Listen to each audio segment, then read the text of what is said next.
എല്ലായ്പ്പോഴും നിങ്ങൾ കേൾക്കുന്ന ഒരു കാര്യമാണ്, കൊഴുപ്പുള്ള ഭക്ഷണങ്ങൾ നിങ്ങളുടെ ഭക്ഷണത്തിൽ നിന്നും മാറ്റി നിർത്തണം, കൊഴുപ്പടങ്ങിയ ഭക്ഷണങ്ങൾ പരമാവധി കുറയ്ക്കണമെന്നുള്ളത്.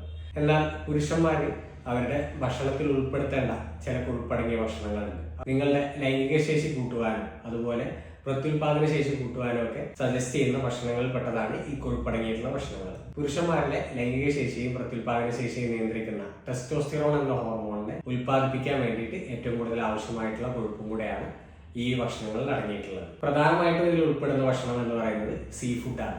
സീ ഫുഡായിട്ടുള്ള നല്ല നെയ്യുള്ള ചില മത്സ്യങ്ങളൊക്കെ, പ്രത്യേകിച്ച് സാൽമൺ, നമ്മുടെ നാട്ടിൽ അത്ര കോമൺ അല്ലെങ്കിൽ പോലും സാൽമൺ ഫിഷ് പോലെയുള്ള നല്ല കൊഴുപ്പടങ്ങിയിട്ടുള്ള മീനുകളൊക്കെ പുരുഷന്മാരിലെ ടെസ്റ്റോസ്റ്റിറോണിന്റെ പ്രൊഡക്ഷന് നന്നായിട്ട് സഹായിക്കുന്ന മത്സ്യങ്ങളാണ്. എന്നാൽ നമ്മുടെ നാട്ടിലും ഇതുപോലെ തന്നെ കൊഴുപ്പടങ്ങിയിട്ടുള്ള ധാരാളം മത്സ്യങ്ങളുണ്ട്, അതുപോലെ കടൽ വിഭവങ്ങളുണ്ട്. ഇവയെല്ലാം നിങ്ങളുടെ ഭക്ഷണത്തിൽ ഉൾപ്പെടുത്തുന്നത് നിങ്ങളുടെ ടെസ്റ്റോസ്റ്റിറോണിന്റെ അളവ് കൂട്ടുവാൻ സഹായിക്കുന്നതാണ്.